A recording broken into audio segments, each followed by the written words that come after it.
നാട് അഭിമുഖീകരിക്കുന്ന പ്രതിസന്ധി ഘട്ടങ്ങളിൽ ഒന്നായ ജലമലിനീകരണവും ജലനശീകരണവും അതിൽ നിന്ന് ജനം അനുഭവിക്കുന്ന ആപത്തും അപകടവും ഒഴിവാക്കാൻ വേണ്ടിയുള്ള യാത്രയിലാണ് നാം. ഇപ്പോൾ കിസാൻ മസ്ദൂർ മോർച്ചയുടെ അഖിലേന്ത്യാ പ്രവർത്തകൻ PT ജോൺ വയനാടനും പറയാനുണ്ട് ചില കാര്യങ്ങൾ, ചില ഓർമ്മപ്പെടുത്തലുകൾ. തിരുവനന്തപുരത്ത് വെച്ച് ഇന്ത്യയിലെ കർഷക നേതാക്കന്മാരെല്ലാവരും പങ്കെടുക്കുന്ന ഒരു സമ്മേളനം 3 ദിവസം, 21, 22, 23. 21-ാം തീയതി ലയോള കോളേജിലാണ് ശ്രീകാര്യത്ത്. 22-ാം തീയതി YMCA, 23-ാം തീയതി ആനിമേഷൻ സെന്റർ വെള്ളയമ്പലം. ഇന്ത്യയിലെ കർഷക സംഘടനാ നേതാക്കന്മാർ ഈ മാസം 21, 22, 23 തീയതികളിലായി തിരുവനന്തപുരത്ത് ചേരുകയാണ്. ദേശീയ എക്സിക്യൂട്ടീവ് യോഗം 21-നും 22-നും തിരുവനന്തപുരത്ത് വെച്ച് നടക്കും. ഇന്ത്യയിലെ കർഷകർ നേരിടുന്ന പ്രതിസന്ധികൾ, പ്രശ്നങ്ങൾ, അതിനെക്കുറിച്ച് ഗൗരവമായി ചർച്ച നടത്തുകയും തുടർ പരിപാടികളെക്കുറിച്ചുള്ള ആസൂത്രണം നടക്കുകയും ചെയ്യും. 21-ാം തീയതി നമ്മളിപ്പോൾ അനുഭവിച്ചുകൊണ്ടിരിക്കുന്ന ഏറ്റവും വലിയ പ്രശ്നം വെള്ളം വഴിയായി ഉണ്ടാകുന്ന അസുഖങ്ങളാണ്. പ്രത്യേകിച്ച്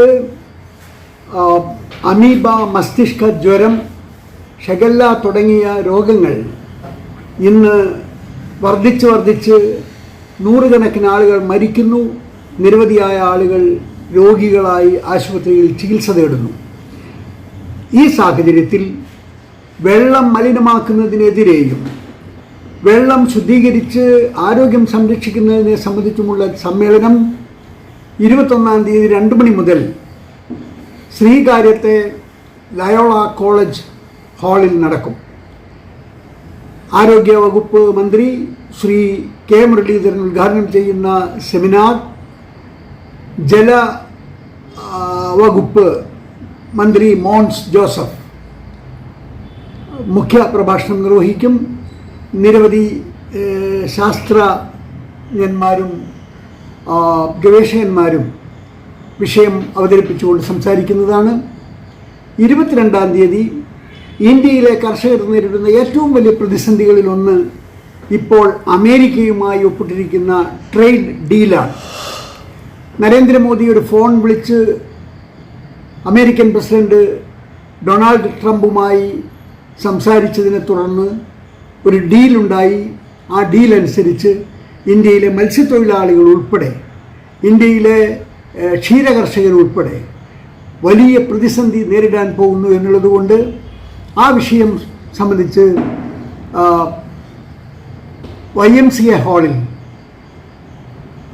സെമിനാർ നടക്കും. ആ സെമിനാറിലും പ്രശസ്തരായിട്ടുള്ള ആളുകൾ സംസാരിക്കുന്നുണ്ട്. കൃഷി വകുപ്പിൻ്റെ ചുമതലയുള്ള മന്ത്രി ശ്രീ T. സിദ്ദീഖ് ആ സമ്മേളനത്തിൽ പങ്കെടുക്കും. ആ സമ്മേളനത്തിന് ശേഷം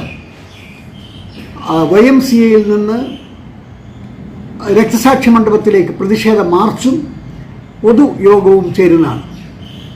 23-ാം തീയതി വെള്ളയമ്പലത്തെ ആനിമേഷൻ സെൻ്ററിൽ വെച്ച് വന്യമൃഗ ആക്രമണം മൂലം ദുരിതമനുഭവിക്കുന്ന ഇന്ത്യയിലെ 18 സംസ്ഥാനങ്ങളിലെ കർഷക നേതാക്കന്മാർ ഒരു നാഷണൽ കൺവെൻഷൻ നടത്തുകയാണ്. വന്യമൃഗ ആക്രമണത്തിൻ്റെ പരിഹാരമാണ് ലക്ഷ്യം.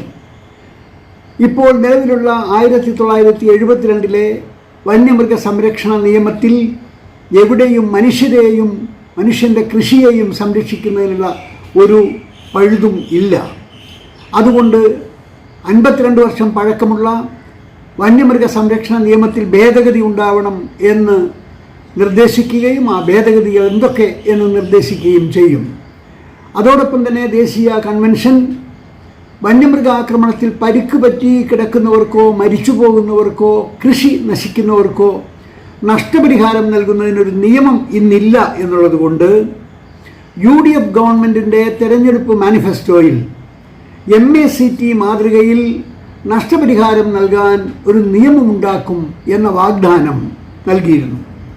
ആ വാഗ്ദാനം നൽകിയിരുന്നത് കൊണ്ട് തന്നെ അത്തരത്തിലൊരു നിയമത്തിൻ്റെ കരട് ഈ സമ്മേളനം ചർച്ച ചെയ്യുകയും ആ അംഗീകരിക്കുന്ന കരട് കേരളത്തിൻ്റെ നിയമ വകുപ്പിന് കൈമാറുകയും ചെയ്യും.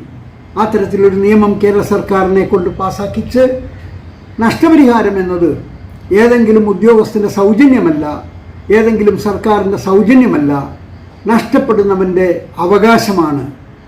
അത് കൃഷിയുടെ വിള നഷ്ടപ്പെട്ടാലും ജീവൻ നഷ്ടപ്പെട്ടാലും നഷ്ടപരിഹാരം അവകാശമായി കിട്ടുന്ന തരത്തിലേക്കൊരു നിയമം കേരളത്തിൽ പാസ്സാക്കിയെടുക്കാൻ വേണ്ടിയാണ് ഞങ്ങളുടെ പരിശ്രമം. ഈ 3 ദിവസവും നടക്കുന്ന സമ്മേളനങ്ങളിലും സെമിനാറുകളിലും പങ്കെടുക്കാൻ താല്പര്യമുള്ള എല്ലാവരെയും സന്തോഷപൂർവ്വം സ്വാഗതം ചെയ്യുന്നു. എന്നെ ബന്ധപ്പെടേണ്ടുന്ന നമ്പർ 9650 382 582.